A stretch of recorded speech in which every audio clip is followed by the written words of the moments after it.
Zero Malabar സഭയ്ക്ക് അജപാലന അധികാരവും പ്രേക്ഷിത അധികാരവും ഇന്ത്യ മുഴുവനിലേക്കും നൽകിയ മാർപ്പാപ്പയാണ്. ഷംഷാബാദ് രൂപത സ്ഥാപിക്കുമ്പോൾ മാർപ്പാപ്പ അതിന് മുൻപ് ഒരു കത്തെഴുതിയായിരുന്നു. ഇന്ത്യയിലെ എല്ലാ മെത്രാന്മാർക്കും എഴുതിയിട്ടുള്ള ഒരു കത്ത്, വളരെ പ്രസിദ്ധമായിട്ടൊരു കത്താണ്.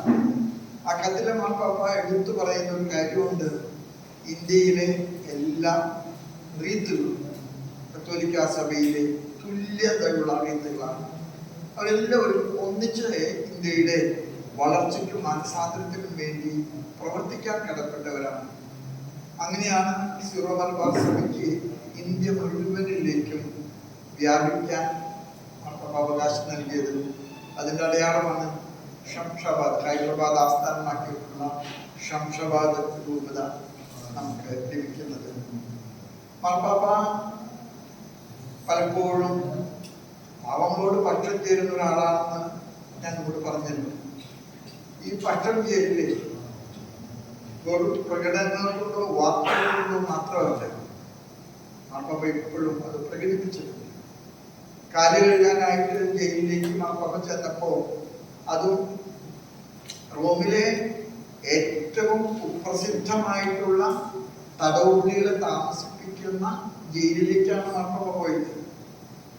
മാർപ്പാപ്പ അവരെയൊക്കെ കണ്ടപ്പോ വാത്സല്യത്തോടും കൂടെ അവരോട് ഇടപഴകി, അവരോട് പെരുമാറി. അവരിൽ പലരും പിന്നീട് പ്രതികരിച്ചു.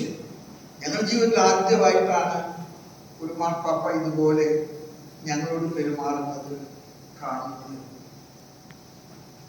മാർപ്പാപ്പയുടെ യാത്രകൾ വളരെ അനൗദ്യോഗികമായിട്ടുള്ള യാത്രകളായിരുന്നു.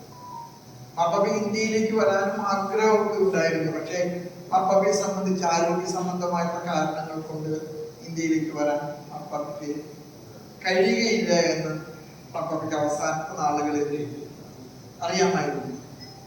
അതുകൊണ്ട് അവസാന നാളുകളിൽ മാർപ്പാപ്പ യാത്രകൾ പോയിട്ടില്ല. മാർപ്പാപ്പ എഴുതിയ ചാക്രിക ലേഖനങ്ങൾ അതിനെല്ലാം തന്നെ ഒരു ജനകീയ മുഖമുണ്ട്. മാർപ്പാപ്പ ആദ്യം എഴുതിയ ചാക്രിക ലേഖനമാണ് ലൗദാത്തോ സി. ആ ചാക്രിക ലേഖനം പ്രകൃതി ദൈവത്തിന്റെ വലിയ വരദാനമാണ്. പ്രകൃതിയെ ചൂഷണം ചെയ്യാൻ പാടില്ല. മനുഷ്യൻ പ്രകൃതിയോട് ഇണങ്ങണം. മനുഷ്യൻ പ്രകൃതിയോട് ഒത്തുചേർന്ന് പോകണം. പ്രകൃതിയെ നശിപ്പിക്കാൻ പാടില്ല. ലൗദാത്തോ സി, ദൈവത്തിന്റെ വലിയ മഹത്വം പ്രകൃതിയിലൂടെ പ്രകടിപ്പിക്കണമെന്ന മാർപ്പാപ്പയുടെ ആഹ്വാനമാണ് ലൗദാത്തോ സി. ഒരു ഗ്രീൻ വേൾഡിനെ കുറിച്ചൊക്കെയുള്ള ചില ചിന്തകൾ നമ്മൾ പലപ്പോഴും ചിന്തിക്കാറുണ്ട്. മാർപ്പാപ്പ അതേക്കുറിച്ചുള്ള തന്റെ കാഴ്ചപ്പാടിൽ അവതരിപ്പിച്ച ഒരു ചാക്രിക ലേഖനമാണ് ലൗദാത്തോ സി. മാർപ്പാപ്പ എഴുതിയ രണ്ടാമത്തെ ഒരു ചാക്രിക ലേഖനമുണ്ട്, 2015 എഴുതിയത്, ഫ്രatelli tutti, എല്ലാവരും സഹോദരങ്ങൾ. മാർപ്പാപ്പയുടെ ഒരു കാഴ്ചപ്പാട് അതാണ്. സഭ എന്ന് പറയുന്നത് സർവർക്കും സ്വീകാര്യമായിട്ടുള്ള ദൈവത്തിന്റെ ഒരു ശുശ്രൂഷയാണ്. ആരെയും മാറ്റി നിർത്താം, ആരെയും വേർതിരിച്ച് കാണാം. ഫ്രatelli tutti, എല്ലാവരും സഹോദരങ്ങളാണ്. അതുകൊണ്ട് തന്നെ കലഹിക്കുന്ന, വഴക്കടിക്കുന്ന, യുദ്ധമുള്ള സ്ഥലങ്ങളിലൊക്കെ മാർപ്പാപ്പ ഇടപെടാറുണ്ട്. മാർപ്പാപ്പ പലയിടത്തും പാലംപടിക്കാരനാകാറുണ്ട്. എല്ലാവരെയും ചേർത്ത് ഒന്നിപ്പിച്ചു കൊണ്ടുപോകാൻ മാർപ്പാപ്പയ്ക്ക് വലിയ തീവ്രമായ മോഹമുണ്ടായിരുന്നു. അതുകൊണ്ട് തന്നെ നിരീശ്വരന്മാരാണെന്നോ യുക്തിവാദികളാണെന്നോ എന്നൊക്കെ പറഞ്ഞ ആളുകൾ മാറ്റി നിർത്തുന്ന ഒരു പ്രക്രിയ മാർപ്പാപ്പയ്ക്ക് ഇഷ്ടമില്ലായിരുന്നു. ചിലപ്പോൾ സെയിം സെക്സ് ഹോമോസെക്ഷൽസ്, അവരോടൊക്കെ മാർപ്പാപ്പ ചിലപ്പോൾ കത്തോലിക്ക സഭയിലെ വളരെ കണിശമായിട്ടുള്ള നിയമസംഹിതയുടെ ഉള്ളിൽ നിന്നുകൊണ്ട് സംസാരിക്കുന്നതിനേക്കാൾ ദൂതപുത്രനെ സ്വീകരിച്ച ഒരു നല്ല അപ്പന്റെ സ്നേഹത്തോടുകൂടി അവർ ചെയ്യുന്നതൊന്നും ശരിയാണെന്നുള്ള അർത്ഥത്തിലല്ല, പക്ഷെ അവർ പരിഗണിക്കപ്പെടേണ്ടവരാണ്, അവർ മാറ്റി നിർത്തപ്പെടാൻ പാടില്ല എന്ന് വിശ്വസിക്കുന്ന ഒരു മാർപ്പാപ്പ. അതാണ് ഫ്രatelli tutti എന്ന മാർപ്പാപ്പയുടെ മനോഹരമായിട്ടുള്ള ചാക്രിക ലേഖനത്തിന്റെ ഉള്ളടക്കം. മാർപ്പാപ്പ എഴുതിയ മൂന്നാമത്തെ ഒരു ചാക്രിക ലേഖനമാണ് ദ ലെക്സിൽ നോസ്. അവൻ നമ്മളെ സ്നേഹിച്ചു. മാർപ്പാപ്പയുടെ കർമ്മ പദ്ധതികളുടെ മുഴുവൻ ഹാർട്ട് ബീറ്റ് എന്ന് പറയുന്നത് സ്നേഹമാണ്. പ്രത്യേകിച്ച് നല്ലവരായിട്ട് ജീവിക്കുന്നവരെ സ്നേഹിക്കുക. അതോടൊപ്പം തന്നെ നല്ലവരല്ലാതെ നമ്മുടെ ഡിക്ഷണറിയിലെ അല്ലെങ്കിൽ നമ്മുടെ നിയമ സംഹിതകളിലെ നമ്മൾ വേർതിരിച്ച് മാറ്റി നിർത്തുന്നവരൊക്കെ മാറ്റി നിർത്താതെ എല്ലാവരും ഒന്നിച്ചു കൊണ്ടുപോകണമെന്ന് വിശ്വസിച്ച ഒരു മാർപ്പാപ്പയാണ്. അതുകൊണ്ട് മാർപ്പാപ്പയ്ക്ക് ജനഹൃദയത്തിലുള്ള സ്ഥാനം വളരെ വലുതാണ്.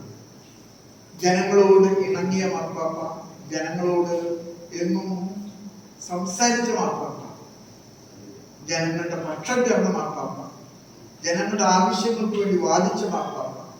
അതുകൊണ്ട് മാർപ്പാപ്പയുടെ നില കത്തോലിക്ക വിശ്വാസികൾ മാത്രമല്ല, സർവ്വലോകത്തിന്റെയും വലിയ ഒരു നഷ്ടമാണ്. മാർപ്പാപ്പ കൂടുതൽ കാലം നമ്മുടെ കൂടെ ഉണ്ടാകണമെന്ന് നമ്മൾ മോഹിക്കുന്നു, ആഗ്രഹിക്കുന്നു. പക്ഷേ ദൈവത്തിന്റെ തിരുവിഷ്ടമനുസരിച്ച് മാർപ്പാപ്പ യാത്രയാകുമ്പോൾ നമുക്ക് മാർപ്പാപ്പയെ ആദരവോടുകൂടി ആത്മാഞ്ജലിയോടുകൂടി മാർപ്പാപ്പയ്ക്ക് യാത്ര മുന്നോട്ട് ചെല്ലാം. മാർപ്പാപ്പയുടെ ശവസംസ്കാരത്തെ സംബന്ധിച്ചുള്ള അറിവുകളൊന്നും തന്നെ ഔദ്യോഗികമായിട്ട് ഇതുവരെ പുറത്തു വിട്ടിട്ടില്ല. അടുത്ത് തന്നെ ഉടനെ തന്നെ അതൊക്കെ പുറത്തു വരുമെന്ന് ഞങ്ങൾ പ്രതീക്ഷിക്കുന്നു.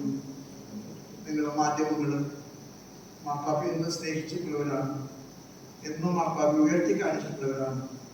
സഭയുടെ നാമത്തിൽ നിങ്ങളൊക്കെ ഞാൻ നന്ദി പറയുന്നു. മാർപ്പാപ്പയുടെ നിര്യാണത്തിന്റെ ഈ സങ്കടകരമായ സന്ദർഭത്തിൽ നിങ്ങൾ മാധ്യമങ്ങളിൽ കാണിക്കുന്ന ഈ സാഹോദര്യത്തിന്റെ വലിയ അടയാളത്തിന് സഭയുടെ നാമത്തിൽ നന്ദി പറയുന്നു. Thank you very much.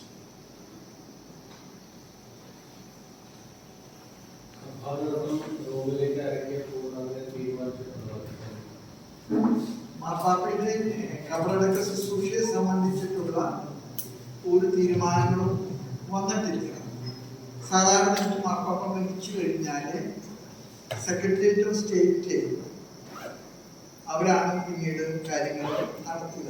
Cardinal പേഡ്രോ പറോളിൻ എന്ന് പറയുന്ന ഒരു കാർഡിനലാണ് സെക്രട്ടേറിയറ്റ് ഓഫ് സ്റ്റേറ്റ്. അദ്ദേഹം ഉടനെ തന്നെ താൽക്കാലികമായിട്ട് ഭരണം ഏറ്റെടുക്കും.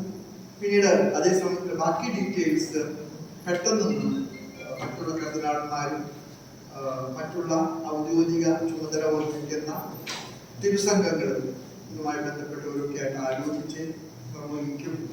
അധികം താമസിയാതെ തന്നെ ബാക്കി ഡീറ്റെയിൽസ് നമുക്ക് പുറത്തു വരുമെന്ന് ഞങ്ങൾ പ്രതീക്ഷിക്കുന്നു. മാർപ്പാപ്പയുടെ കബറടക്കം, അത് കഴിഞ്ഞ് മാർപ്പാപ്പയെ തിരഞ്ഞെടുക്കാനുള്ള കോൺക്ലേവ്, കർണാടക സംഘത്തിന്റെ അടുത്ത മീറ്റിംഗ്, അതൊക്കെ ഈ കാര്യം പേഡ്രോ പറോളിന്റെ നേതൃത്വത്തിലുള്ള ആലോചനയ്ക്ക് ശേഷം ആണ് പുറത്തു വരിക. തക്ക സമയങ്ങളിൽ മാധ്യമങ്ങൾക്ക് അറിയാൻ സാധിക്കുമെന്നാണ്.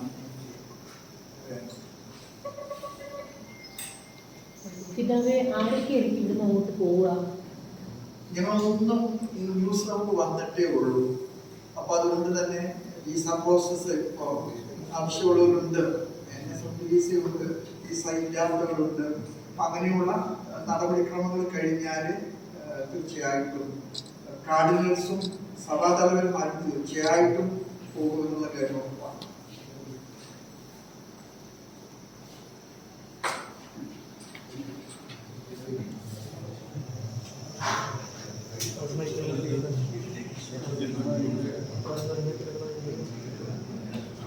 ബാറിനോട് പറഞ്ഞിട്ടുണ്ടാവും.